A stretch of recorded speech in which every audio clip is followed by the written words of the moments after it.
Olá pessoal, nós estamos aqui para podermos pensar as contribuições do lazer e da animação cultural ao programa Segundo Tempo. A ideia é partir do princípio de que o programa Segundo Tempo é um programa de lazer, porque as crianças escolhem estar lá e também porque acontece no contraturno escolar. As contribuições do lazer e da animação cultural têm em vista a ampliação das oportunidades de intervenção pedagógica e a articulação entre a compreensão teórica e a prática cotidiana consequente. Isso significa um esforço de compreensão teórica e um esforço de materialização, ou pelo menos de tentativa de materializar essa teoria na sua prática cotidiana nos núcleos. A partir da compreensão de que o PST é um projeto de lazer, importa compreender também a emergência desse fenômeno, quer dizer, da onde surge o lazer. O lazer surge como um fenômeno moderno. Isso significa que ele é resultado de transformações históricas que ocorreram nos finais do século XVIII. O lazer é um fenômeno que resulta da Revolução Industrial, isso é, da criação das fábricas no final do século XVIII. Ele tem relação com a artificialização do tempo de trabalho. E aí começa uma discussão sobre o tempo, sobre a jornada de trabalho, sobre a artificialização desse tempo. Com a criação das máquinas, os sujeitos têm que se submeter ao tempo da máquina. Não mais o tempo da natureza dita a jornada de trabalho. O tempo da máquina, que é um tempo externo ao homem, dita a jornada de trabalho. Então a gente tem um tempo de trabalho e o que sobra é o tempo do não trabalho. O lazer está colocado no tempo do não trabalho. Importa então compreender como é que esses tempos se articulam. Tempo de trabalho, tempo do não trabalho, tempo de lazer. Pensando que o lazer é um tempo de escolhas e de prazer, é também um tempo de tensões. É um tempo de liberdade e é o tempo da não obrigação. São muitos tempos e precisamos compreendê-los detalhadamente, precisamos vê-los detalhadamente. Em primeiro lugar, o tempo do trabalho determina o tempo do não trabalho.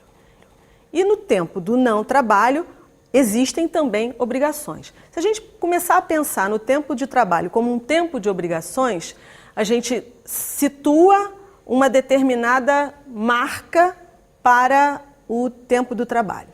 Se a gente pensar no tempo do não trabalho, a gente vai começar a pensar que esse tempo do não trabalho também é um tempo de obrigações e, portanto, um tempo de tensões. O lazer, então, é um tempo de liberdade e, portanto, considerado por muitos um tempo a ser controlado. Essa é uma tensão importante que nós não podemos esquecer porque vamos retomá-la um pouco mais adiante. O tempo de lazer é um tempo de escolhas, é um tempo de prazer. Pensar nisso também é pensar no tempo do trabalho e pensar nas tensões que estão presentes no tempo do trabalho e no tempo do não trabalho. Pensar nas tensões do tempo do trabalho tem relação com, por exemplo, pensar na duração da jornada de trabalho. Como eu já havia dito, as pessoas, no início da criação das máquinas, no início da Revolução Industrial, as pessoas trabalhavam 12 horas por dia. O que nós temos hoje é uma conquista dos trabalhadores. Não foi uma concessão, foi uma conquista, eu já falei sobre isso. Existem outras tensões que estão postas nesse tempo. Por exemplo, o tempo do trabalho está delimitado e, no início, crianças, homens e mulheres trabalhavam da mesma maneira, trabalhavam igualmente, estavam espoliados pelas máquinas. Atualmente, o que nós temos é uma duração menor da jornada de trabalho, que não é para todos, e isso marca uma tensão. Principalmente a tensão de gênero. É uma tensão fundamental para a gente compreender o tempo do lazer de uma maneira menos superficial e menos linear. Você estar fora do seu trabalho não significa que você não esteja automaticamente no tempo do lazer. Você está no tempo do não trabalho e, portanto, esse tempo do não trabalho ainda nos remete a um tempo de obrigações. Para as mulheres principalmente. O que nós vemos é a mulher que tem dupla ou tripla jornada de trabalho, ela vai para o seu trabalho de 8 às 5 da tarde, digamos, e depois ela vai para casa. E aí, quando ela vai para casa, ela tem filhos, muitas têm filhos, têm as obrigações domésticas, têm as obrigações familiares, e o tempo que sobra de não obrigações é um tempo curto.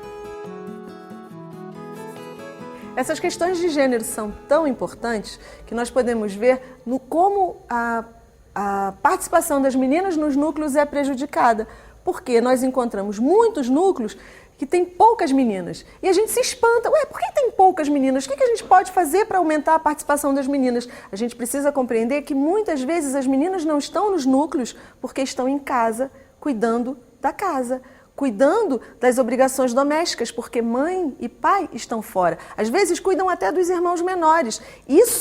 Essa é uma atenção importante. Quer dizer, quando a gente fala em tensão de gênero, quando a gente se preocupa com a participação das meninas e quando a gente se preocupa com o tempo do não trabalho das mulheres de uma maneira geral, a gente está diretamente se referindo diretamente ao que acontece nos nossos núcleos cotidianamente.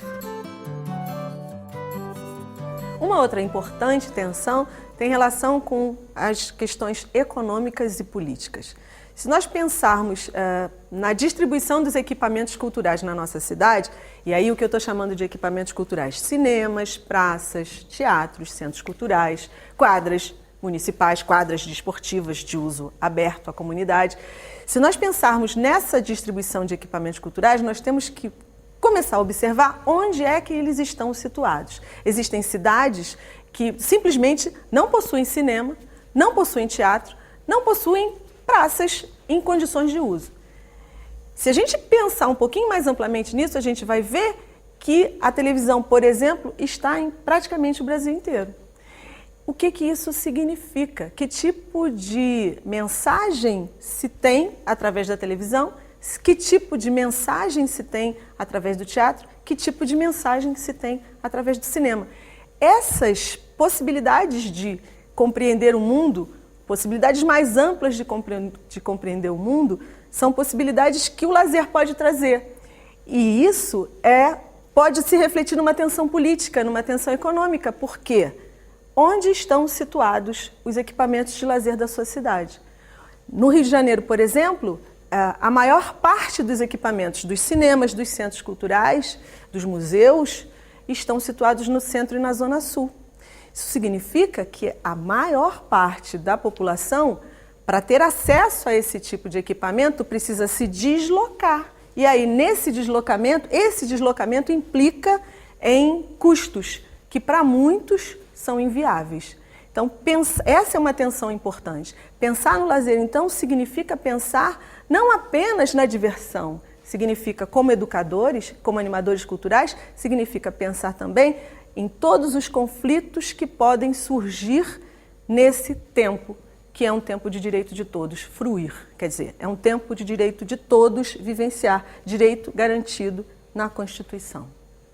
Bem, então o que tudo isso tem a ver com o programa Segundo Tempo? Que tensões, ou o que essas tensões têm a ver com o programa Segundo Tempo? Se nós pensarmos que os núcleos do programa Segundo Tempo estão situados em locais de vulnerabilidade social, que as nossas crianças e jovens estão sujeitos a riscos sociais e muitos desses locais não têm equipamentos culturais de lazer, o programa Segundo Tempo, o núcleo, pode se constituir num espaço de vivências pedagógicas relativas ao esporte educacional, mas também de vivências pedagógicas relativas ao lazer. A questão do lazer, então, a discussão sobre o lazer pode ampliar as vivências desses sujeitos e pode, mais ainda, garantir e consolidar esse direito de acesso às vivências de lazer, às vivências educacionais e à prática esportiva. Então, só para a gente começar a aprofundar um pouquinho essa relação entre o lazer e o programa Segundo Tempo, importa pensar o lazer como um direito social. E nisso nós estamos referidos diretamente ao programa Segundo Tempo, na medida em que o programa Segundo Tempo é um programa que fortalece o direito de acesso à prática e à cultura. Então existe um processo educacional em curso e a contribuição do lazer se dá na medida em que ele se agrega, complementa esse processo educacional que já está em curso. As atividades de lazer são atividades culturais e, portanto, estão referidas aos valores e às normas da nossa sociedade.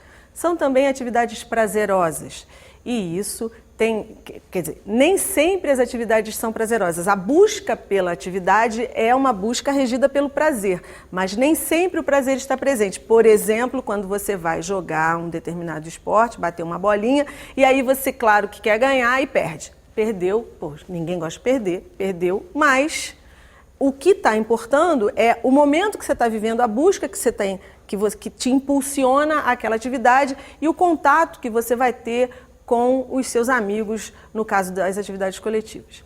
As atividades de lazer também pressupõem uma relação dialógica, né? Porque na medida em que você chega num núcleo e encontra uma determinada característica desportiva, digamos, você não vai chegar e dizer, isso que vocês fazem aqui está errado, isso que vocês fazem aqui é pouco ou é ruim. Não, o que vocês fazem aqui pode ser negociado com o que eu tenho para apresentar em termos de ampliação da vivência esportiva.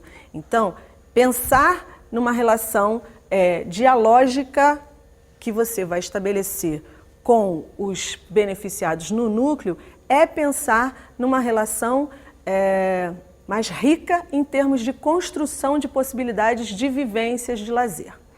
Então, a ideia é ampliar as vivências de lazer, tendo o esporte educacional como ponto de partida.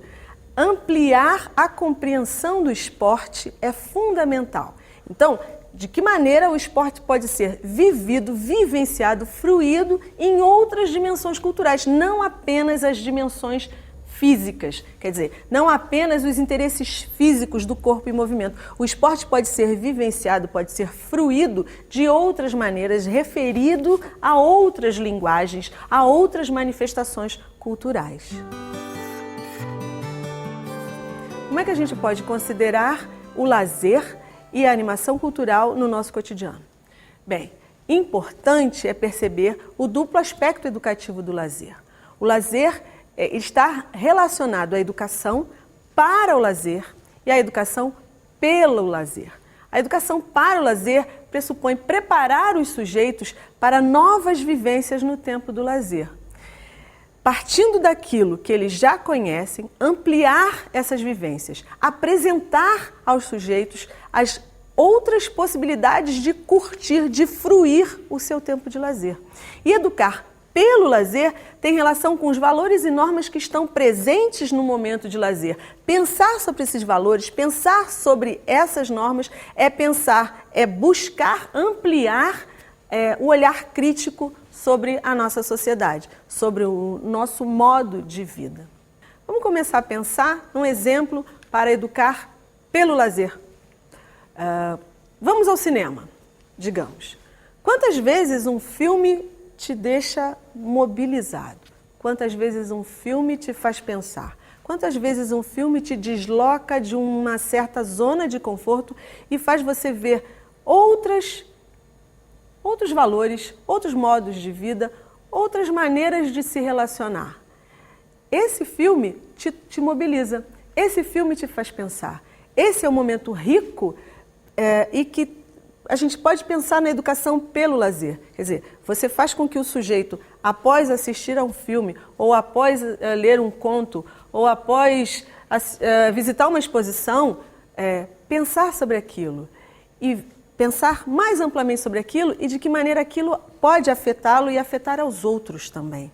Então, por exemplo, o conto Pai contra a Mãe, de Machado de Assis. É um conto que mobiliza os sujeitos. É um conto que faz com que você perceba o seu papel de mãe e a importância da relação da mãe com o filho e de como é que o racismo, porque o conto de Machado de Assis está pautado em questões do século XIX, como é que o racismo marca as relações entre pai e filho e mãe e filha. Então, um conto, um texto podem te mobilizar, um filme pode te mobilizar, uma imagem, uma estátua, uma pintura, pode te mobilizar. Isso significa te deslocar e te fazer compreender que naquele momento do lazer, outras coisas podem aparecer. Você pode conhecer outras coisas, você pode ver outros modos de vida. E aí, refletindo sobre outros modos de vida, você pode refletir sobre o seu modo de vida também. Educar pelo lazer. Educar para o lazer é preparar os sujeitos para a vivência dessas outras manifestações culturais, dessas outras linguagens. Isso importa e muito. E aí não vai, em momento algum, vai um desmerecimento das práticas de lazer comuns a todos. E aí o que eu quero dizer com isso? Eu quero dizer que churrasco na laje é legal. Churrasco na laje é muito legal. Mas se no seu tempo de lazer você só faz churrasco na laje, você diminui a possibilidade de compreender o mundo. Se você tem churrasco na laje, mas vai ao cinema, vai a uma festa, faz um piquenique, dorme, porque também, né, o tempo do ócio, né, o direito ao ócio, o direito à preguiça, já dizia Lafargue, também é importante curtir um momento em que você, com todo o direito, diz: hoje não vou fazer nada, vou dormir, não vou fazer nada, vou ficar olhando as nuvens passarem e pronto. Isso é direito, isso pode ser vivenciado sem a menor culpa, é lícito, é lazer. Para nós operacionalizarmos essa contribuição, nós partimos da obra de Geoffrey Dumazedier, que classifica as atividades de lazer em 5 interesses básicos e fundamentais. Os interesses físicos, os interesses artísticos, os interesses manuais, intelectuais e sociais. Numa tentativa de atualizar essa contribuição, nós incluímos os interesses turísticos e digitais. O que isso significa? Significa que existe uma essência, um centro de interesses. Então, os interesses físicos, o interesse central é a busca pelo prazer da movimentação do seu corpo. Então, isso é clássico, isso é característico do PST, né? O esporte educacional visto de uma maneira referida ao movimento corporal. Nos interesses artísticos, o que está em jogo é a experiência estética. Então, nós estamos falando de experiências do teatro, da música, da dança, das atividades artísticas em geral, do cinema, da literatura. Isso está posto nos interesses artísticos. Esse é o ponto central. Os interesses manuais estão referidos às habilidades manuais que a gente costuma chamar de hobby ou de passatempo. Então, o tricô, o crochê, o bordado, a jardinagem, a marcenaria, o bricolage, como dizem os franceses. Os interesses intelectuais estão ligados às questões do intelecto, quer dizer, aos interesses por palestras, por cursos de formação, por aquilo que pode preencher a sua vida no sentido da ampliação do conhecimento sobre o mundo. Os interesses sociais estão referidos ao encontro com outros sujeitos. Então, na festa, numa peladinha, num churrasco, num passeio, encontro com outros sujeitos. Na tentativa, como eu já falei, na tentativa de atualizar essa contribuição do Dumazedier, nós incluímos os interesses turísticos e os interesses digitais. Os interesses turísticos têm a ver com viagens de uma forma geral e os interesses digitais têm a ver com a vida que nós levamos hoje, que está bastante pautada na internet, né? na tecnologia e na internet principalmente. Como é que isso acontece no PST? Como é que isso acontece cotidianamente nos núcleos? Como é que isso pode acontecer? Bom, isso pode acontecer na medida em que a gente abre espaço para que essas outras linguagens possam aparecer. Importa perceber que elas não vão se materializar se não houver um esforço para que isso aconteça. Então, no final de um dia, por exemplo, a gente pode passar um vídeo sobre futebol. E aí a gente vai estar pautado nos interesses artísticos, né? A gente vai estar trabalhando com cinema. A gente pode também organizar uma palestra com algum ex-jogador da comunidade, ou convidar um ex-jogador famoso, ou convidar algum ídolo local, até mesmo aquele cara do time da cidade que joga muito, ele pode ir lá no nosso núcleo conversar com os nossos jovens e as nossas crianças. A gente pode pensar também num torneio, por exemplo, organizar um torneio de futebol. As medalhas podem ser feitas pelas crianças com papel machê, ou com massinha, ou com qualquer outra técnica que alguém da comunidade pode conhecer. Essa possibilidade de trazer a comunidade para dentro do núcleo PST fortalece, consolida o programa, não apenas no que diz respeito aos interesses físicos, mas no que diz respeito à ação comunitária.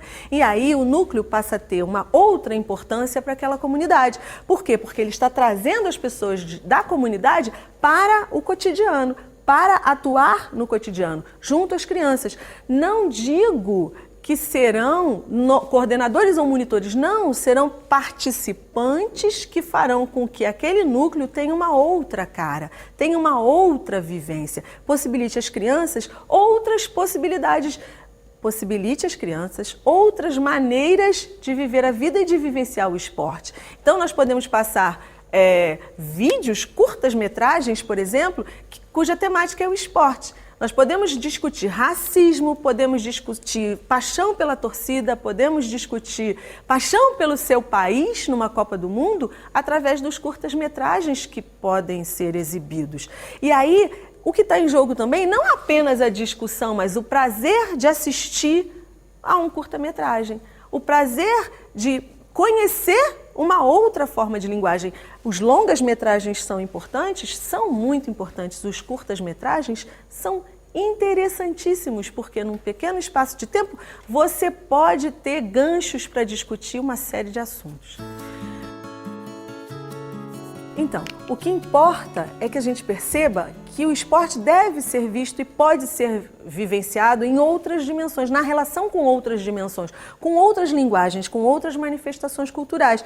Então, o esporte dialoga com a arte, o esporte dialoga com a literatura, o esporte dialoga com o cinema, o esporte está em outras dimensões, não apenas restrito aos interesses físicos, como a gente vê normalmente. O esporte pode ser vivenciado de forma mais ampla. E o PST é um espaço para que isso aconteça. É um espaço no qual já existe um processo pedagógico em curso. E essa discussão do lazer, essa contribuição dos estudos do lazer, só vem a ampliar esse processo, consolidar, fortalecer esse processo que já está em curso.